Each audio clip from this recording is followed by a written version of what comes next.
Hello, this is Jer, and this is my second tip for playing Oxygen Not Included. The first tip was concerning the game settings. Now we're going to be selecting the asteroid that we're going to play on. And by the way, I'm playing Oxygen Not Included with the Spaced Out DLC. So we can choose either Classic or Spaced Out. Classic scenario similar to Classic Oxygen Not Included experience, large starting asteroids with many resources, and less emphasis on space travel. Or we could go to Spaced Out. Scenario is designed for the Spaced Out DLC. Smaller starting asteroids with resources distributed across the star map. More emphasis on space travel. I really love the animations that they have here because it really simply depicts exactly what you get over in Classic. Large starting asteroid and less places that you have to fly out to. Over in Spaced Out, smaller asteroid and more places that you have to go out to collect resources such as oil. So let's go into each one of these. We'll start with Classic. The first thing you need to know is how to change the asteroids. It starts with this one over here, and then as we move to the right, we go from survival chance of ideal to probable, likely, moderate, marginal, and slim. So if this is your first time playing, you probably want to play on this first one over here. Now, it's going to give you two special asteroids. A starting asteroid, that's probably the more significant one, and your nearby asteroid. So your nearby asteroid you'll be able to get to with a small rocket, and it even has teleportation as an option for getting there. And then there's all the distance asteroids. But the distance asteroids are all the same regardless of which one you choose. So the only thing you really need to concern yourself with is the starting asteroid and the nearby asteroid. So let's look at this first one. We've got Terra Asteroid, a promising location with a balanced variety of resources. Terra meets all the requirements for Duplicant's life and holds no surprises. It's an ideal location for a first attempt at establishing a colony. And then we've got the nearby asteroid, the radioactive swamp asteroid, a large-ish, particularly frozen world with a radioactive core. It says large-ish, but it is going to be smaller than this one here. While radioactive swamp asteroids are largely swampy, they also contain a great deal of rust. Let's go in and look at this one. Let's do a little quick tour of Terra. Very comfortable area to start off in. But then as you explore, you get all kinds of different biomes. Some cold ones, hot ones, all kinds of different geysers. So you don't have to go very far to get a variety of resources to build a really good base. Some things to note at the top, you're going to find some regolith with these critters bouncing around. You're going to have a few places where you'll get access to uranium ore. That's in addition, of course, to the little bit of cash that you'll have here for early game access. And at the very bottom, you're going to have oil. So you don't have to fly to a different asteroid to get oil, as well as you're going to find fossil, lead, and other things. Let's just have a quick look at the temperature. So you start off in a very comfortable area in the green, but there is some hot areas, but that can be balanced out by getting access to the cold areas. One final thing I might note about this is that you are going to find a lot of swampy areas with this disease slime lung, so you have to be very careful about digging in around there. Let's look at the nearby asteroid. So this is the home world, just 2 tiles away. Fly to is this asteroid, and you can see it's quite cold. It's got this icy area above, and it's got some other cool areas. I see some rust, aluminum. Down here is a lot of radioactive stuff.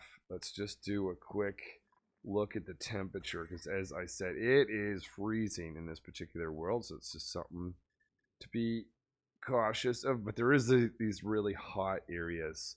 They are surrounded by bissolite, so you won't have to worry too much unless you dig into them. Next up is the Oceania asteroid, a location with a vast quantities of importable salt water. Oceania is quite stable and resource rich, but the majority of the area is covered in saltwater ocean. Careful expansion and resource usage should lead to a successful colony. And it has a nearby Glowwood Wasteland asteroid, the largest forested asteroid with a frozen radioactive core. While glowwood wasteland asteroids are largely forestry, they also contain a great deal of rust and wasteland. Let's go take a look. So starting off, things don't look too different in the central area, but as you expand around, you're going to find the diversity goes down quite a bit because there's a lot of ocean area. So tough granite, we've got to dig through sand, and just loads of salt water. So that's one thing to consider. We still have our oil at the bottom, and we can get to the top here, and we've got that regolith to get through. So that's the key difference. I don't see any slime lung here. Instead, I find this polluted mud and dirt. Let's look at temperature. If you thought, oh, it's great to have all this salt water, well, do bear in mind that it's warm, about 30 or so degrees. Let's go look at its companion asteroid. This one has a forestry area around it. And then we've got different biomes around, some rust, some iron, more sand over here, and of course the core over here is going to be radioactive. We'll look at temperature just quickly. Still pretty cold, though it does have some warm biomes around. Next one up on the list, the Squelchy asteroid. Not my favorites, but a large polluted swamp world. Squelchy asteroids are a great mass of frozen slush and wasteland with a short distance to the surface. Interworld travel can be achieved quickly. And then nearby asteroid, radioactive forest asteroid, largest forested asteroid with a frozen radioactive core. So all these last three always have radioactive cores. While radioactive forest asteroids are largely forestry, they also contain a great deal of rust and ocean. Let's see what it looks like. So this place looks different just in the central area. I don't like it. It has a lot of mud that's creating polluted oxygen. That means we don't have to generate oxygen, but we do have to have a process of cleaning it out. Tons of polluted water, so we have to deal with a lot of pollution. A lot of cold areas around. And interesting, there is a comfortable biome in the area. It's just not where you're going to be teleported or sent to start off with. The top, this looks very similar. We get the regolith. And then at the very bottom, we have our oil, which is very similar to the last few asteroids. Let's go over to the companion asteroid that's nearby. It's going to have a radioactive core again. Some salt water sitting around. We'll go look at the temperature over here. It's quite cold in this zone. Actually, before I forgot, let's look at temperature in the homeworld too, just before I leave this spot completely. So yeah, it is a mix of cold and hot and comfortable temperatures. But the key thing here is a lot of pollution. You've got to find a way to deal with all that. Not my favorite asteroid to be in, but there it is. Next, let's look at the Rime asteroid. This one is quite interesting. Frigid location marked by inhospitably low temperatures throughout. Rime's low temperatures will make finding water and establishing farms or ranches problematic. However, the wide spectrum of minerals and cool environment could lead to thriving industry. And then over here, Stinko Swamp Asteroid, a largest polluted swamp world. Stinko Swamp asteroids are full of swampy and marshy areas, but also contain a wide variety of other biomes and diverse enough to keep a determined colony supplied with essentials. So here's what this one looks like. It looks pretty normal till you see the temperatures. And it's got lots of biomes that you wouldn't expect to be cold. Not as much liquid, probably due to the freezing temperatures. But there is oil. down here. Not as much in the form of liquid though, mind you. But we do have this very hot area. Let's look at the temperature overlay. Yeah, cold absolutely everywhere. So even in the base, there's only this tiny little area that actually has a comfortable temperature where you start. So you very much have to be aware of this. If you're growing any food, probably want to do it right around here where the temperature would be comfortable enough. A couple pockets of warmth, so you might be able to take advantage of that. You can still derive a lot of power from steam if you're able to get down there and survive that far. If you do manage to get to the companion asteroid here, let's go take a look at it and see what you're gonna get into. This one, very polluted water and mud. Some other mix of biomes around, including slime lung. But let's look at the temperature. So here things are much warmer. So if your dupes are just freezing their butts and they need a little bit of vacation from that frozen world, they could come over here for a little bit. I quite enjoyed this next one. It's the Verdante asteroid. A lush location rich in wildlife and life-sustaining resources. Establishing a foothold on Verdante will be challenging due to reduced food and oxygen options. However, abundant biological and mineral resources should afford excellent long-term growth. Nearby asteroid is radioactive Terra asteroid, largest Terra world with radioactive core. The radioactive Terra asteroid is fairly dry and sandy, but does contain areas of jungle. Let's see what it looks like.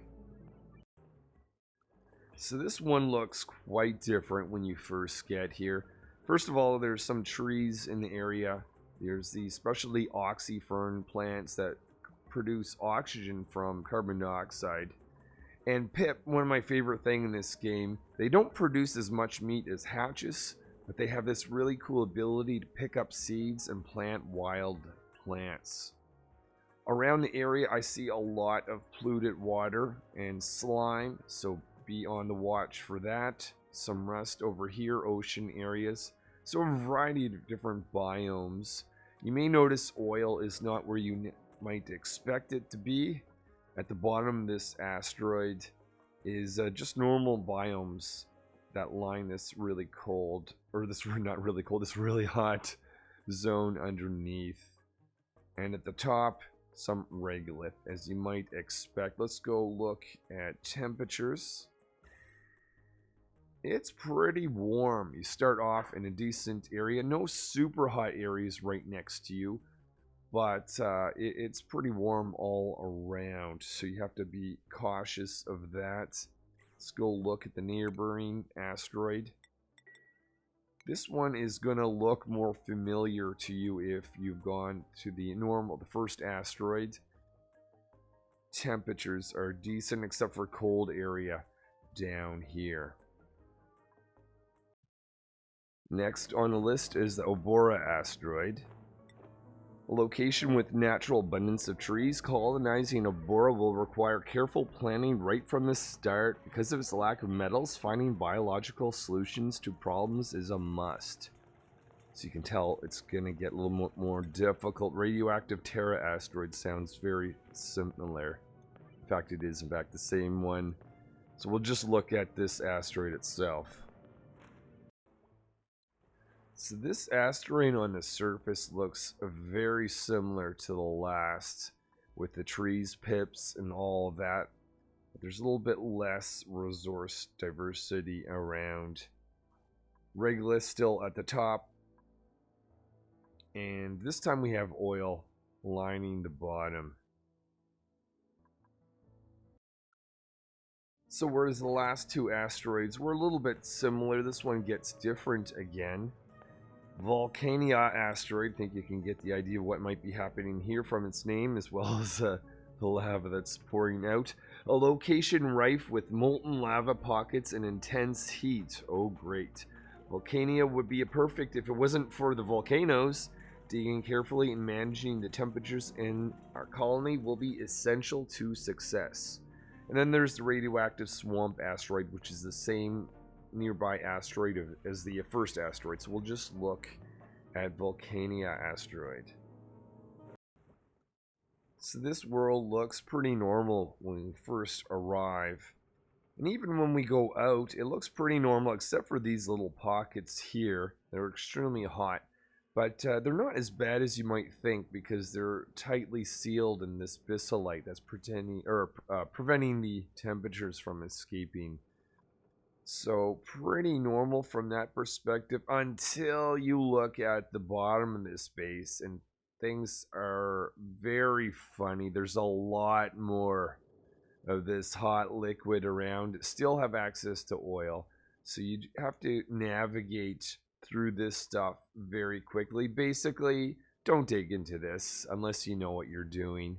Go around, but it's going to make exploring this space and getting to different parts much more difficult and time consuming compared to other asteroids, though it can be a fun experience. Let's look at the temperatures. I'm sure you're aware that it's going to be pretty hot, though. Apart from the actual areas where magma is, it's actually not that hot overall. So if you keep the abyssalite protecting yourself from that, you shouldn't have too much of an issue, other than just having to have a fun time of navigating around on this world. Now we're looking at the Badlands asteroid, a barren location with abundance of mineral resources. The rocky terrain of the Badlands poses no immediate threats, but sparse resource availability will make expansion and technological progress challenging. Starting off in this world looks pretty normal until you get out further and you see a lot of rocky areas. Keeping in mind, you can't dig through granite until one of your dupes has the ability to dig through that. So it doesn't look necessarily threatening, except for the fact that the biodiversity here is terrible. There's just not a lot of resources. There's only so much that can be done with just pure rock. There is oil, so you do have access to that. Let's just look at the temperatures. It's pretty warm. So you're going to start in this comfortable area, but when you start digging through all this rock, it's warm, on top of the fact that there isn't actually much useful there. So good luck if you are starting on this asteroid.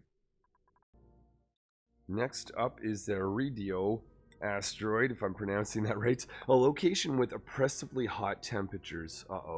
Temperatures on Iridio are much higher than expected. While resources are abundant, maintaining food and infrastructure could be difficult as our colony warms.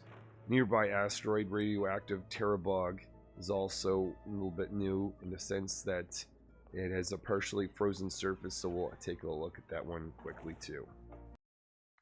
So this asteroid looks just like a forest asteroid, but then when you get out, you notice there's a wide variety of things. That's going to be very useful. A large one is going to be the ocean asteroid, looks like. You're going to find some oil at the bottom down here. And then, of course, the typical regolith way at the top. Let's look at temperature. That is the distinguishing factor of this particular asteroid for sure, from what we've seen so far. So comfortable temperatures in a very small pocket where the dupes have landed. Things are pretty warm around, and then even warmer around there.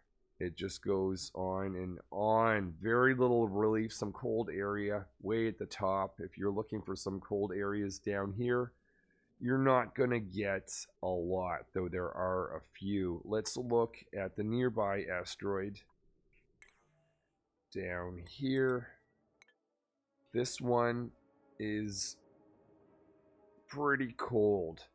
So if you could somehow figure out how to take all the cold ice that's sitting on both the top and bottom of this asteroid and bring that over to the other world, you might do well, but good luck. So the last asteroid to look at in the classic series is the Oasis asteroid. A desolate location with a cache of life-sustaining water trapped beneath the surface.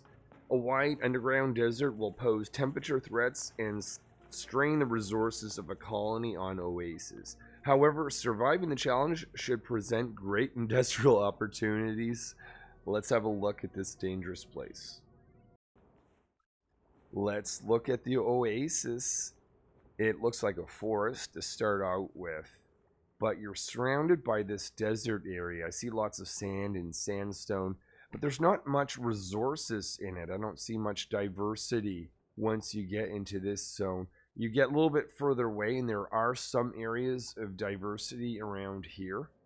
Oil's going to be found in a bizarre location. There's some up here that are actually above the dupes in this particular scenario anyways. There is some diversity further away. But down at the bottom, this hot area is just intermixed with regular biomes, not necessarily oil. But the big factor here is temperature. Let's look at that. So unlike the last asteroid that only had comfortable temperature right around here, you have a much larger area of comfortable temperature. Take advantage of that because you have this really hot temperatures between 60, 80 degrees out around this zone. You're going to have to deal with that. I recommend insulation all around as best as you can early on, and try to find a way from this out into all the other zones to get access to those rich resources. Good luck doing that. It is actually one of my favorite asteroids, and I think that's because of the challenge.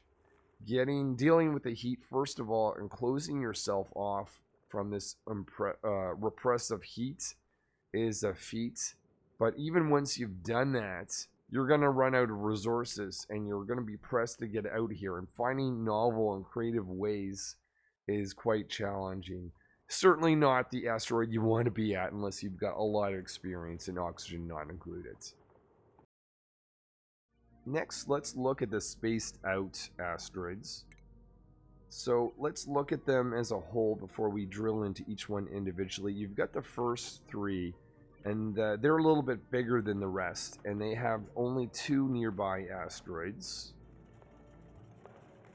And it's the same idea, the further you go to the right, the more difficult. But once you leave the first 3, you go into a different cluster area. And this is the Moonlit cluster. So these next 5 asteroids are always going to be together. So whatever one you're on, the other 4 are going to be down here. It's just a matter of deciding which one you actually want to start on. So that's kind of interesting design. Whereas the first 3 have some nearby asteroids that are similar to the last one. So we won't look at the nearby ones, but let's look at the Tirana asteroid. First, it says a balanced variety of resources on a smaller sandstone world. Tirana asteroids have everything needed to start a colony in a compact area. With a short distance to the surface, inner world travel can be achieved quickly. Let's go take a look. So this asteroid is going to look very similar to the main asteroid, or the first asteroid in the classical series. Lots of resources to get set up with life, water, and all that. A variety of things to get access to. One notable change is the fact that you're going to find lots of freezing temperatures. Look, ice and Pluto ice up here, and even some frozen zone. So that's going to be nice if you want to cool things down. It is going to make a challenge digging up through this and trying to pump up things like carbon dioxide that might freeze in pipes. So be wary of that. There's good geysers in here. There's a cool salt or brine geyser and a cool slush. Both very nice geysers to have on your base, and you're guaranteed to get that. Now, one thing that is missing is there's no oil. So if you want to get oil, you're going to have to go elsewhere. Let's look at the overall system. So this is the asteroid that you're going to land in. And there's 2 asteroids. There's this asteroid. This is the asteroid that you can teleport to. It's further away. And then there's this nearby asteroid. Now, just be aware, This asteroid does not have teleportation ability. The only way to get to it is flying to it. Short distance, so you only need basic rocketry. You don't need some of the advanced rockets, but you're only getting there unless you have a rocket. So you can get to this world, and fortunately this world has oil. So it's a bit of a polluted water area to contend with. And it's got this cold zone, which actually might make getting into the oil area, which is really hot, a little bit easier. It doesn't have hot magma at the bottom of it, so that's kind of a different feature. Let's go back and take a look at the other asteroid that's nearby that you need to fly to in order to get there. So you're not going to get anything that's radioactive unless you get over here. I think it's the only way to get the pips as well. So you have to develop a proper rocket to be able to land here, survive, to be able to get some of the resources that are in this location. So next on the list is Folia. As the picture shows, it's most likely going to be a forest type asteroid, a small moon with a forest start. Folia asteroids have plenty of organic material, but duplicants will have to venture outside their starting biome quickly to find any metal. So let's go have a look. So this one starts off in a forest-based area. We've got a lot of cold biomes around us. So a few warm ones though. A huge amount of diversity, which is quite nice. Again, no oil. So we just have rock at the very bottom. And at the very top, though, we don't have ice. But this is still a cold area to go through. Let's just look at the temperatures of this one. So comfortable zone to start with, but lots of cold areas around. But there are still some warm spots. And the very bottom is going to be warmish temperatures. And the same issue when you dig up through here. You're going to have to deal with the extreme cold. So after that, we're going to look at the Quagmaris asteroid. This isn't going to be one of my favorites. I don't like the polluted ones, but here we are. A large polluted swamp world. Quagmaris asteroids are a great mass of frozen slush and wastelands. With a short distance to the surface, interworld travel can be achieved quickly. One thing to note, these two nearby asteroids, they vary slightly, but one's always going to be radioactive and the other is oil. So common theme there. Let's go have a look at this polluted world. So this is the third asteroid here. It is a swampy area. A lot of mud that's going to produce a lot of polluted oxygen, so you'll need to clean that out if you want your dupes to be breathing clean oxygen. A lot of diversity of resources around that's going to be very nice to set up a base. Cold temperatures. Rock at the bottom, you notice no oil, so you're going to have to go to another asteroid either by teleportation to get that, or if you want more uranium ore, then you start off with this little cache. You're going to have to build a rocket.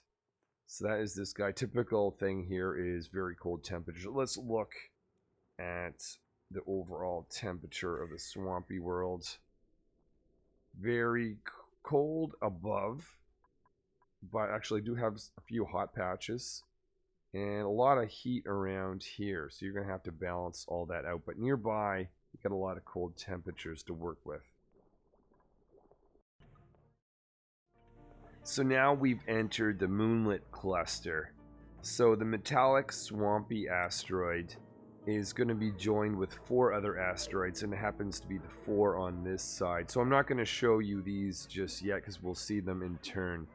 But the metallic swampy asteroid, a small swampy world with an abundance of renewable metal.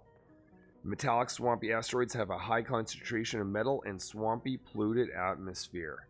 Now one other thing to notice here is the second asteroid is going to be the asteroid that you can teleport to.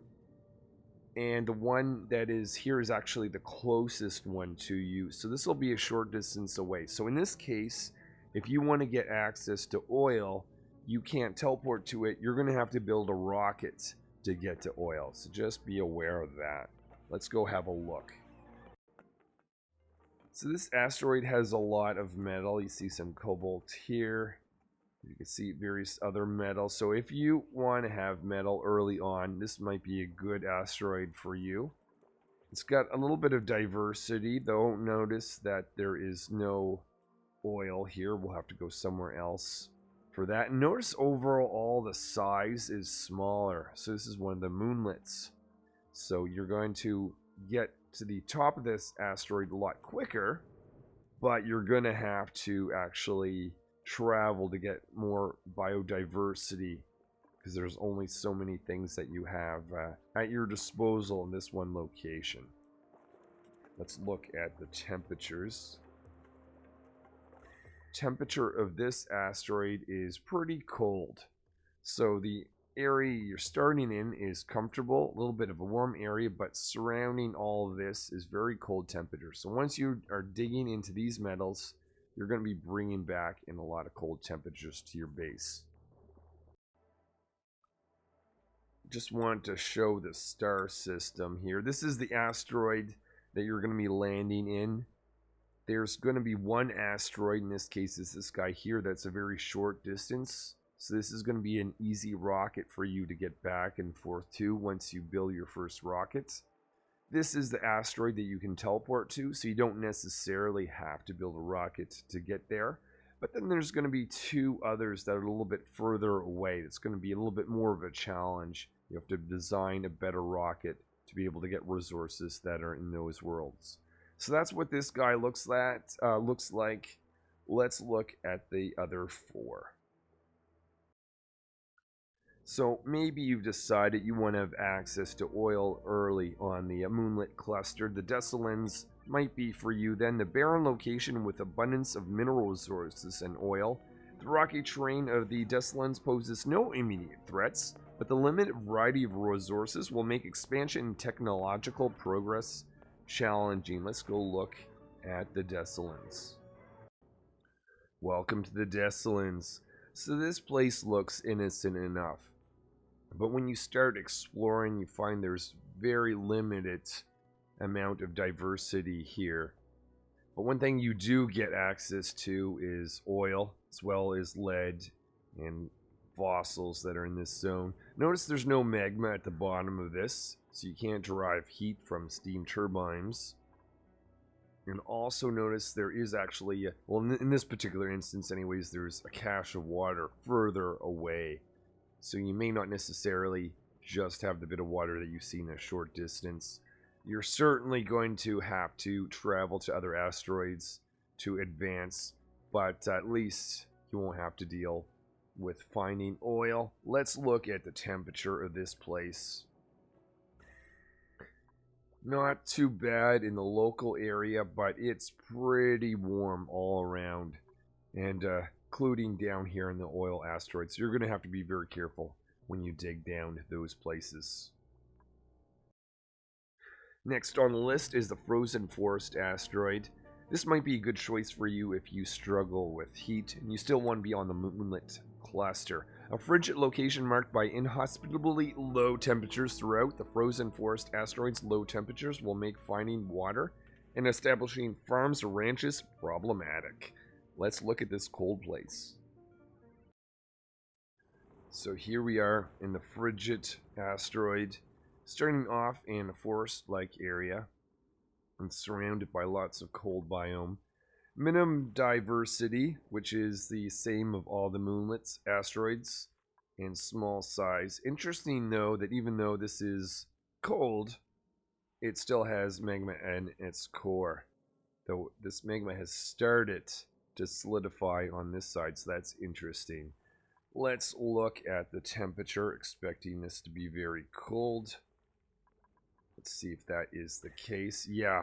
So you've got this tiny area where it's comfortable, and then it doesn't take very far before that gets pretty cold, and then very cold past that. Not many options for getting some warmth unless you plan to dig down here, which may not necessarily be advisable if that is your source for producing heat. So good luck staying warm, dupes. So now onto the flipped asteroid. An asteroid in which the surface is molten hot lava and the core is livable. The lava surface of the flipped asteroid will make it challenging to start a rocketry program. All kinds of challenges here. Let's have a closer look. Okay, welcome to the flipped asteroid. Tiny little bit of comfortable area here. Around us is a lots of cold ice. So we have to deal with the fact that we've got freezing temperatures around us. But below that is actually very much comfortable temperatures. We've got water, so that's life-sustaining elements. And we've got a lot of buried objects. So we're going to find a lot of calories to be able to consume. So we can survive for a good amount of time. We've got a lot of cold temperatures, so we can run industry. Everything is looking pretty good here, except for this mess. This is... Well, first of all, it is a very hot magma.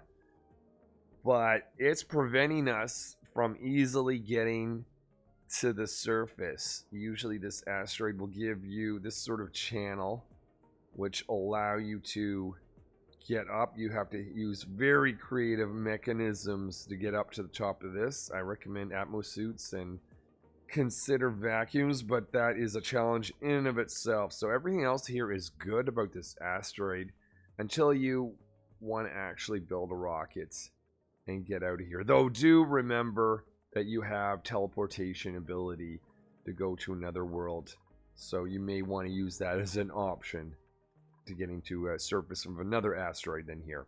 Anyways, it's going to be an interesting ride nonetheless. Good luck, dupes, getting into space. The final asteroid that you have to choose from is a radioactive ocean asteroid, an irradiated world with renewable water sources. Both the radioactive biome and the ocean biome present unique challenges, yet considerable payoffs. Let's go see what it looks like. Welcome to the radioactive asteroid. Very comfortable area close by. We've got some pips, but not much diversity. We have ocean and ocean and ocean and ocean biome and radioactive biome underneath that, and that's about it apart from this hot magma. And this radioactive stuff isn't that useful for short game play, so we need to leave this asteroid very early on, build some rockets and get out of here so we can collect some new resources so we can advance. It is actually one of my favorite asteroids just due to the challenge aspect. So it is an asteroid to definitely check out once you got the basics of oxygen not included. So that's all the asteroids. But before I go, we need to talk about the world traits, because that can have a very big impact on your asteroids. First of all, the home world, or this first asteroid, can't have any traits. But if you want your starting asteroid to have a trait, you can just go to any of the other asteroids. Let's go through a couple examples. Stay away from the red ones. I love the fact that these are color-coded, by the way. Magma channels, that's just going to add magma in the middle of your base. It's going to be surrounded by bisylite, but still not great. Crash satellites, that's going to be radioactive. Not a fan of that myself. Mixed boulders, a mild inconvenience. That's obsidian that you'll have to dig through, and you'll have to wait for one of your dupes to have advanced skills. Metal rich. This is probably one of my favorite things. If I can at all, always go for a metal rich asteroid. Trapped oil. If you are not comfortable working with oil wells, stay away from that. Mild inconvenience. Slime molds. Not a big thing. If you want an excess dupe that already has 2 skills, a frozen friend is going to be nice. A lush core. You can replace magma with a place where the pips and trees exist, so a forestry area. Let's see, geodes, they're kind of cool. You get random rare items, not a lot. Sometimes that can make a big difference, other times not so much. Subsurface ocean. It's kind of annoying in the sense that if you're going to dig up and have all this water fall on top of you. There's a frozen core, that's kind of cool. It replaces that magma with lots of cold temperature ice. That's good for industrial purposes, but you can't drive power from that magma. That's not there anymore. Let's see if I missed any more. The orange ones are by far my favorite thing, though. If you're having trouble with temperatures, you may want to take in one of the blue ones. Let's see, radioactive crust, not the best, but you get uranium ore. Metal poor, hate this one. This is definitely one to avoid. Avoid the gray ones if you at all can. Nice thing is you can keep flipping this until you get a combination of things that you want. Another piece of advice, concentrate more on the traits of your starting asteroid and the asteroid that you can teleport to, and don't worry so much about the traits that show up down here. Let me just flip through one. Oh, alternative pod location. I mean, sometimes it's an inconvenience, sometimes it actually can be helpful. It kind of is a bit of a roll of the dice whether that's good or not. Volcanic activity, stay away from that. Small boulders, very minimum impact. Metallic caves, that's a nice one. I prefer metal rich, but metallic caves gives you a little bit of extra metal. I think that's a good coverage for asteroid selections. Thanks everyone for watching. Thank you anyone that liked the video, and hopefully I will see you on the next Oxygen Not Included tip. Until then.